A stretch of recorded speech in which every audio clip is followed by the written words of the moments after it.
Islam. Allah, the Father of the universe, the Father of love, truth, peace, freedom, and justice. Allah is my protector, my guide, and my salvation, by night and by day, through his holy prophet, Drew Ali. Amen. Indeed, it's an honor, pleasure, moreover duty, to come before the listening audience to talk about our great doctor over here. Last night, he come in town, and he's supposed to be teaching at a high school. But because of his truths that a lot of people are diametrically opposed to, we had to have the meeting at the Nation of Islam. Now, you know there was a brother by the name of Lot. And Lot is the brother that led the people out of Sodom and Gomorrah. And you know, when you talk about Sodom and Gomorrah, you talk about Sodomite, sodomy. This is not a part of the Asiatic culture. All of this come out of Europe. Even when Europe used to go to war, they had to take little boys with them to get their thing off. So if you don't want him to come in here and teach, I think it's disrespectful to those of us who's here trying to grow and trying to be about our ancient forefathers, ancient and divine creed. So we are honored to be here today, and you're going to hear the doctor give you what you didn't want to hear last night. Before he call him, we'll call our second grand sheik for the ear. Islam family, I really am honored to be sitting with this brother because he's highly recommended by two of my favorite people, Dr. Booker T. Coleman and Dr. Ray Higgins. But I had a question. First of all, I'm going to say last night he talked about some things that I really liked, because I'm probably one of the few people up here that visit the Yuba Nation once a year. So I have a shrine of my favorite aunt, and I make sure that I keep her blessed, my ancestor shrine. But I do have a question for the brother. When I bring him on, I would like for him to talk a little about this. I just got through reading a book by Terrence McLaughlin called Dirt. And in Dirt, it broke down the root of Christianity and some of the things that was going on with coprophilia. And then there's a history about the real James Stewart, commonly known as King James. And my question is, if they came from a society, why is it a surprise that they carry this into today's life and try to implement it on us with the things that they don't want you to come to town to talk about? So I'm going to introduce this brother, Brother Umar Johnson, and please listen to this brother.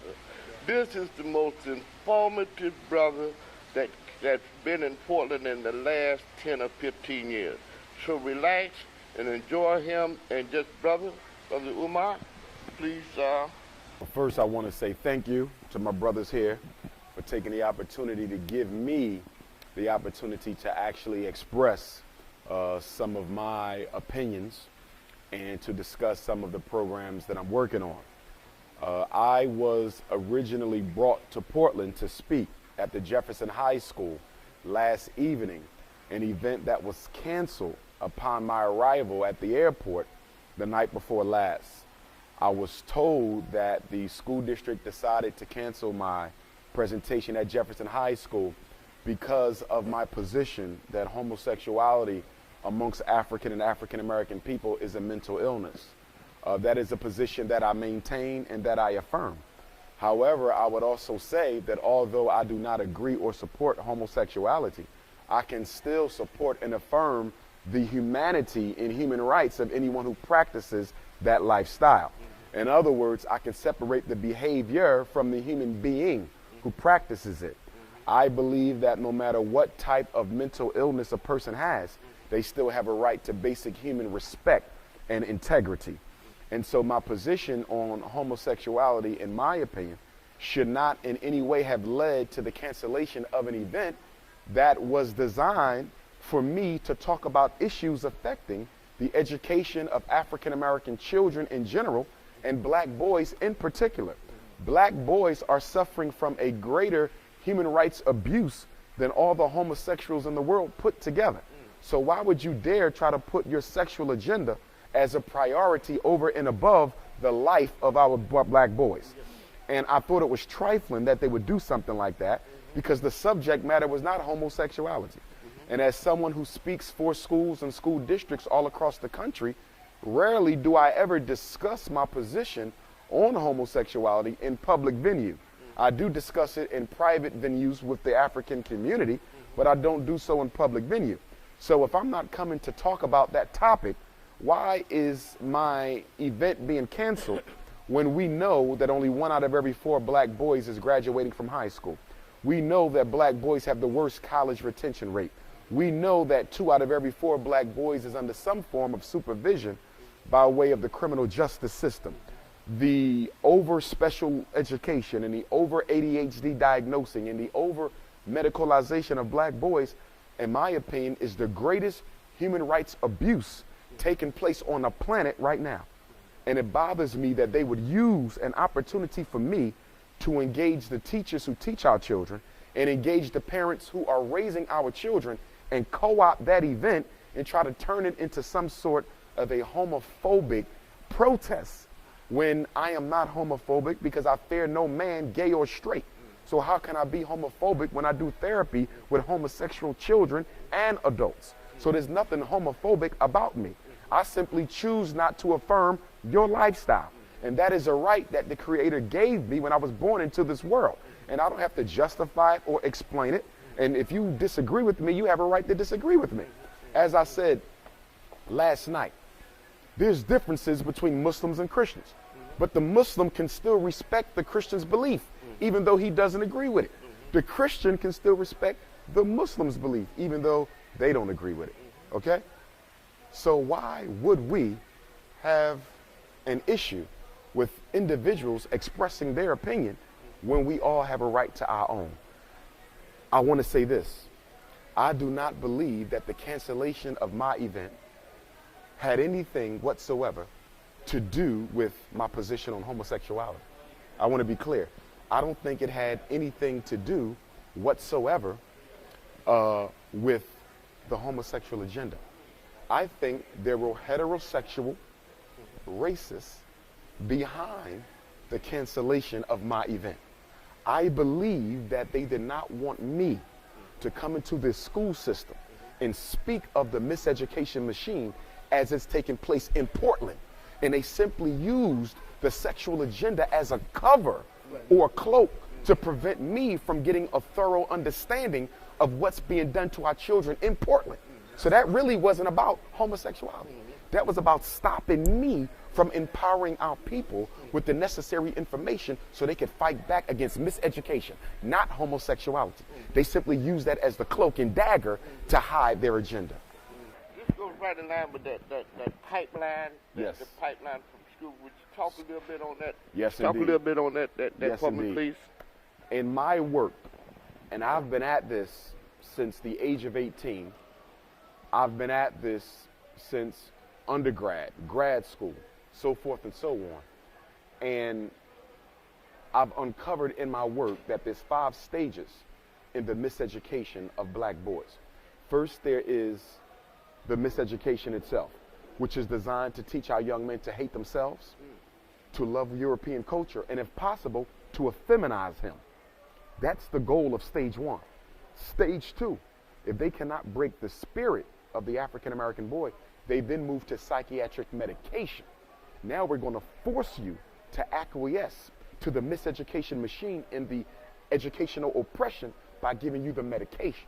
Because what the drugs do is it arrests the brain. It forces the brain to do what the spirit don't want to do.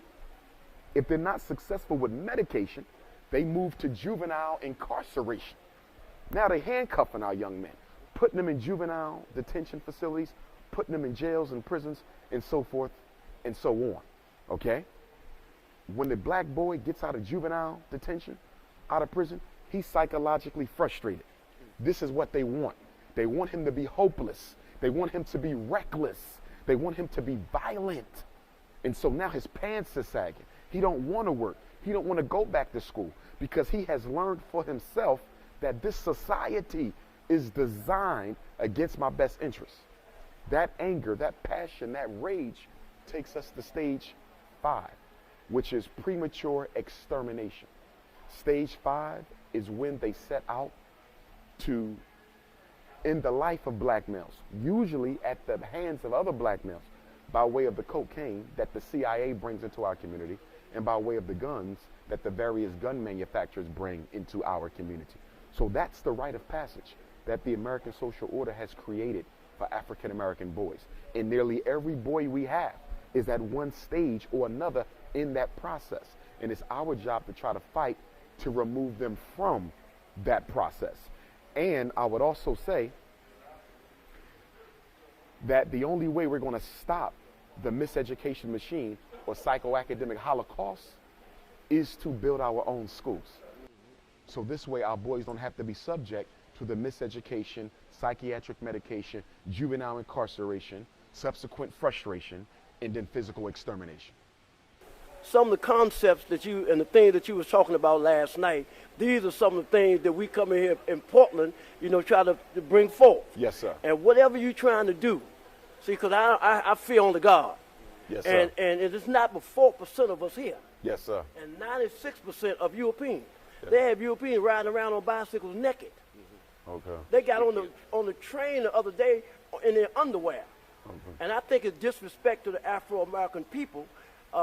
We call them Moors, but I say Afro-American people, yes, because our forefathers is Jesus, Abraham, Yes, Moses. sir. This is our forefathers. Yes, sir. You know, and when I went back to Lot, white turned back and turned to a pillar of salt. And when you talk about sodomite, that's homosexuality. Right. And if any of our brothers deal with homosexuality, that's not their understanding. That's the concept of the Europeans. Exactly. It's a This is propagated what the experience. the whole world was called Asia one time. And when the whole world was called Asia, you had things done as Asiatics. Yes, sir. And that's so rough, brother. It's rough here. And the one thing I would say to that is this.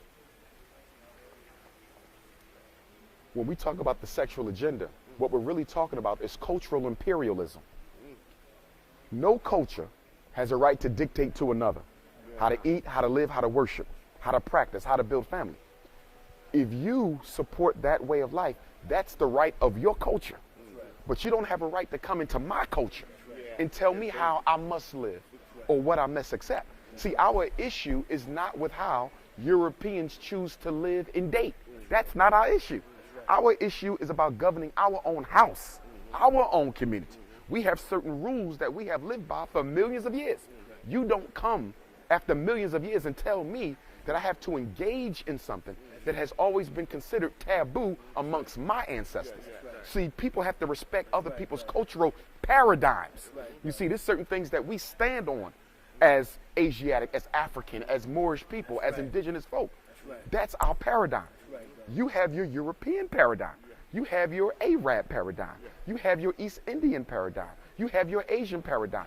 And you have a right to it. But don't come and tell me that I am wrong because I'm standing on a paradigm that disagrees with your behavioral practices. Yes, sir. Now, I need you to do something for me, because last night, Portland did not get a chance to hear you. Okay. Only a few of us, and that was because the Nation of Islam opened up the door, because they shut you down.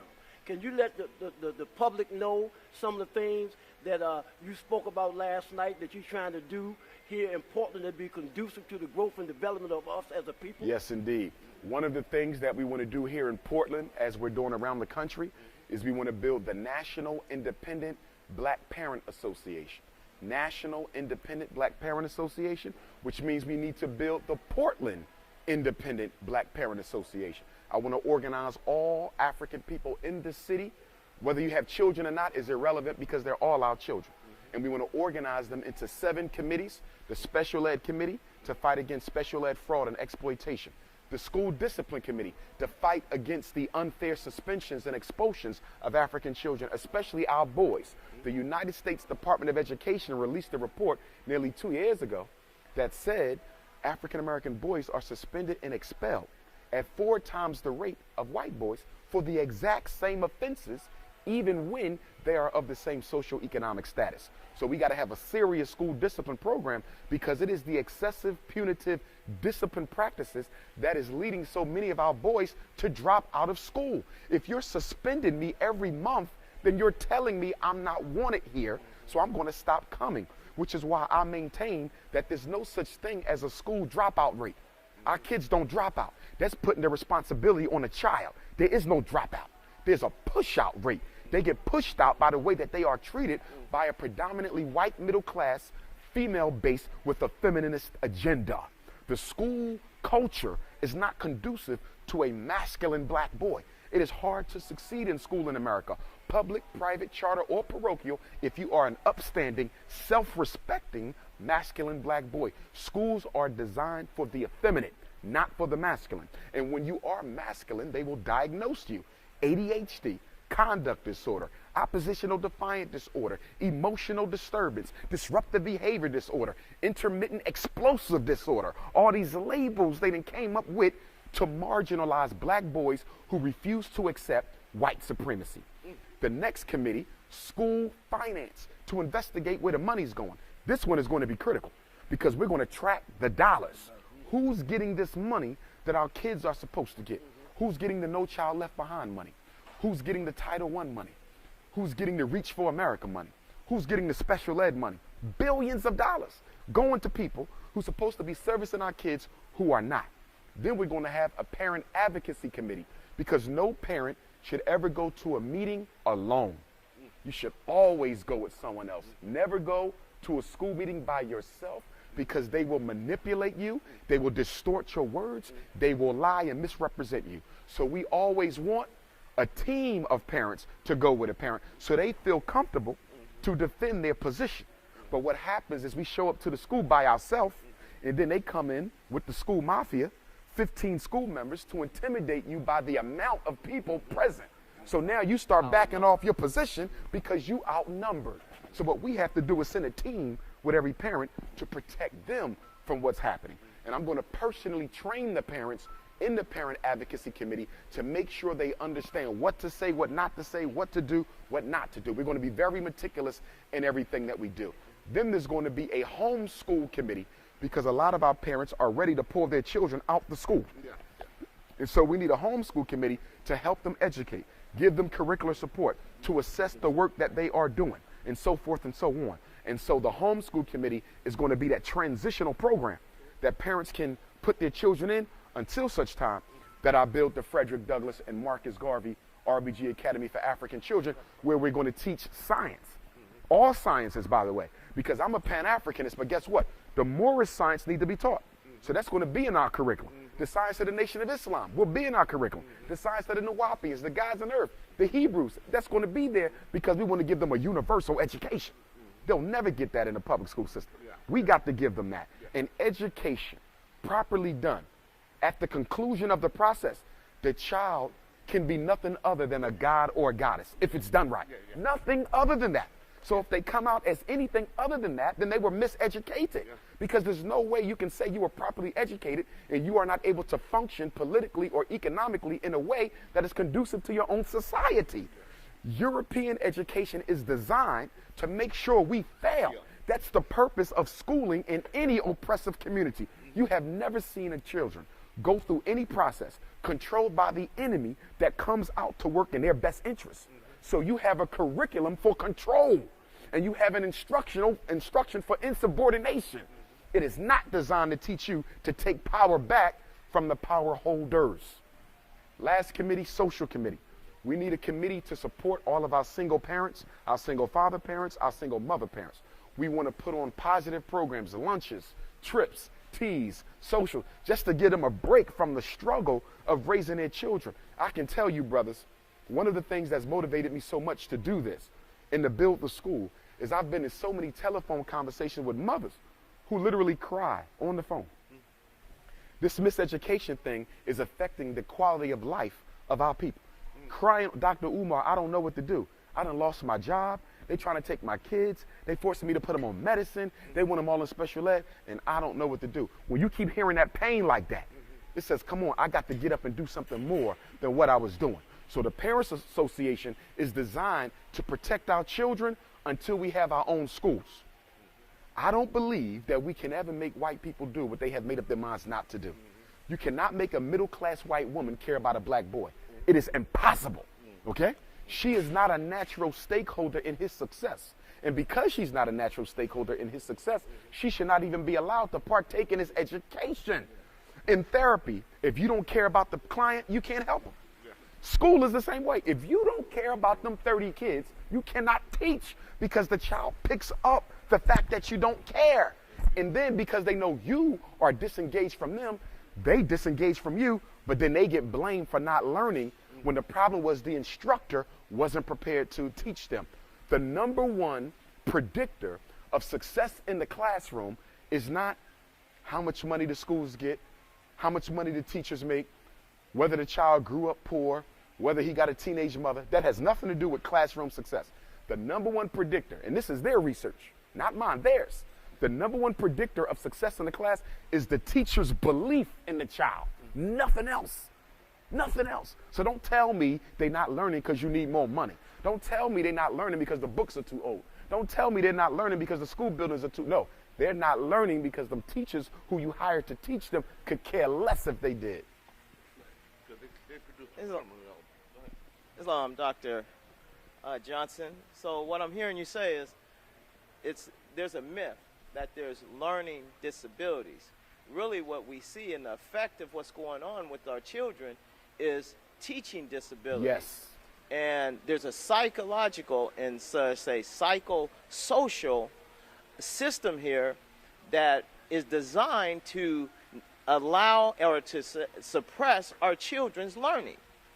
And in that event, it sounds like you have a system that is set up that if we properly engage and take what you set out, that we can start to regain and uplift our children. Yes, without and that question. Sounds like the root here is it's not the parents, it's the children that helps affect what's going on in our society. Without question. And I would add to that this. One of the things we have to make sure we give our children is a firm belief in themselves, an unquenching level of self-confidence and motivation. Everyone needs that in order to make it in this world, especially in a racist world. But by putting them in public school, they get their self-esteem destroyed by the white teachers. So by the time they're done with school, even with a diploma, psychologically they destroyed, because they've been conditioned over 12 years to believe that they were not capable of anything. So when we look at sagging pants, and when we look at brothers not working, and we look at brothers not wanting to do nothing with their lives, you have to look at the childhood conditioning in the classroom that convinced him he couldn't be anything other than what he is. So you have to look at how miseducation is a weapon of mass destruction. It's a weapon of mass destruction that's destroying the psychological health of black boys, and then turns around and then locks them up after you set them up to go to jail. So you got this school to prison pipeline, okay, where the school is actually a part of the prison system. It's not separate. It prepares you for prison. Remember now, if a black boy can't read by the time he finishes the 4th grade, he's not likely to learn, even if he stays in school. By the time he graduates, what kind of a system, if I can't read by the time I finish the 5th, I still got 6th grade, 7th, 8th, 9th, 10th, 11th, and 12th. But the research says, if I can't read when I finish the 5th, I'm not likely to be taught for them other 7 years. What kind of system is that? That could push a child through for 7 and not make sure he's literate. But they count on that, because the average reading level of a black male inmate in America is 3rd grade. The average reading level of a black male inmate in America is the 3rd grade. That means that they ain't been taught a day past 3rd. But if you look at the school record, they've been in school up until the 10th, the 11th, the 12th. So how can he still be on the 3rd grade level? Because these white women, their responsibility is to make sure he's not functional in the society as anything other than a prisoner when he's done. See, the white woman's job is to miseducate, and then the white man's job is to incarcerate. So they work together to maintain the American social order with the black male at the bottom. The school is nothing more than the waiting room for the jail. That's all it is. And the schools are controlled by the state. And the state builds the prison. And every state in America spends more money on prison construction than school construction. And the black male incarceration percentage in all 50 states, from Oregon to Alabama, Pennsylvania to Michigan, is at least 3 times the population in jail that we are in the community. For example, in Pennsylvania, black people are 10% of the population, but we are 50% of the inmates. That is true for each of the 50 states. So you have 50 states, every single one. The black male population in jail is at least 3 times higher than it is out. And in some states, it's as great as 20 times higher. And you mean to tell me that there's no deliberate design to this? Designed to remove black men out the American social order because our economic labor is no longer necessary for this machine to function, because they now have the Latino and the East Indian and the Arab and the Mexican coming in to take our jobs and push us to jail as a form of economic extermination. Yes, sir. My brother, can you talk about the relationship between brother and sister and child? Because last night you talked about that strongly. The first institution in the community is the family. If the family doesn't work, then nothing else will. So we have to make sure that that relationship between a black man and a black woman is so tight that the American social order can't come in and divide us and use us against each other, because that's exactly what they've been doing. The whole welfare system is designed to replace the black man with the system as the black woman's husband. So the man ain't there, but the judge is your husband. The social worker is your husband. The man who gives out the welfare check, he's your husband. The man who gives you the Section 8 housing, he's your husband. So what they've done in America is they've created a situation where the black woman doesn't need the black man for nothing. Even if she wants your money, she doesn't have to ask you. She can go and have the white man dig in your pockets and take it for her. So you got this relationship between the black man and the black woman where if the sister is not careful, she can be manipulated into being used as a secret weapon of oppression against her own man. We are the only men whose women do not have to come and consult with us before they do anything else. This is a direct outgrowth of slavery, and it was engineered. That's why in America, black women make more money than black men. That's not true for no other group. Black women have more education than black men. That's not true for any other group. We're not faulting our sisters or knocking them in no way. And I want my sisters to understand that. We're just analyzing this system, this structure that's been created that empowers the sister, disempowers the man, and now convinces her that he's worthless and she don't need him and she'll be better off without him. The sisters have to understand that what's being done to black men isn't being done by black men. It's being done by the invisible hand of white supremacy. But a lot of our women can't see this onslaught. And as a result of that, they buy into the mindset that says the reason you fail and I succeed is because I am more concerned about my future than you are. And nothing could be further from the truth. And the black man has to make sure we don't blame the black woman for her excess education or income. Let's use that strategically. If she's making the money, so be it. Pass that money off to us so we can build the institutions. It's not automatically a problem that you make more money than me. It's not automatically a problem that you have more education than me if we can still work together. But if you buy into the mindset of the dominant society as to the reasons why you're doing better than me, then it becomes a problem when you ingest the white supremacy Kool-Aid and start believing in the mythology of the black man based on his white supremacy. One of the secret weapons in this quiet war is what they're doing with the food that they're Can you talk on that a little bit? Yes, indeed. The Food and Drug Administration is a criminal operation. The Food and Drug Administration is responsible for determining which medicines and which foods are healthy for human consumption, drugs and food. And in America, there's a thin line between a drug and a food because a lot of the chemicals in food are drugs. So there's really no fine line there. But what they've done over the years is that they have manipulated the definition of what's considered natural, raw, and organic to the point now that you can buy something that has a 100% organic label on the bag, but yet 40% of the contents of that product are not organic, are toxic, and are poison. So they're using the definitions. And what is the definition of power? It's the ability to do what? Define reality and make the victims accept it. This is organic. You buy into it, you accept it. This is freedom. You buy into it, you accept it. This is normal, healthy behavior. You buy into it, you accept it. We have to come up with our own definitions.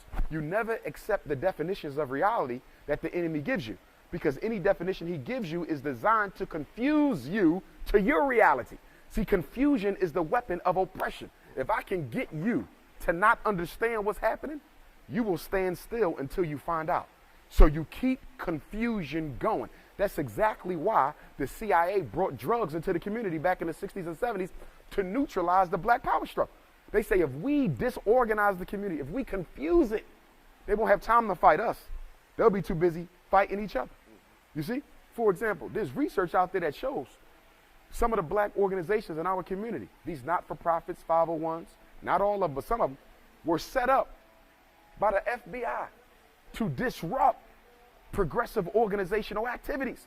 So when you look in Portland, you probably got a handful of organizations getting funding who were set up by the FBI, and their job is to disrupt anything progressive.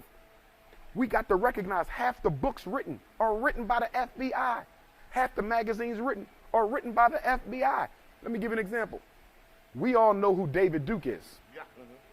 Former Grand Wizard of the KKK, at least in the Southern Division. Do you know that David Duke used to write books on black power under the pen name of, I think it was Muhammad X? Yes, he used to write black power books under the pen name of Muhammad X. Why? Because if I teach you how to deal with me, I can always overcome you because I gave you the strategy. Military science, they are masters of it, and that's why they rule. They're not in charge because they're smarter. They're not in charge because they were birthed by God to rule us. They're in charge because they have mastered psychological science and political science. Would you say also as an indicator that nutrition or food plays in to some of the learning and the ailments that's facing the community? Very important. What our children digest goes to the brain. What the brain gets, it uses for power. And if it doesn't get the right nutrients, then obviously that can lead to all types of disabilities and things like that within the body. So we definitely have to improve the diet that our children are consuming. But I want to be clear, though. Changing the diet is for health. It's not going to stop the miseducation machine.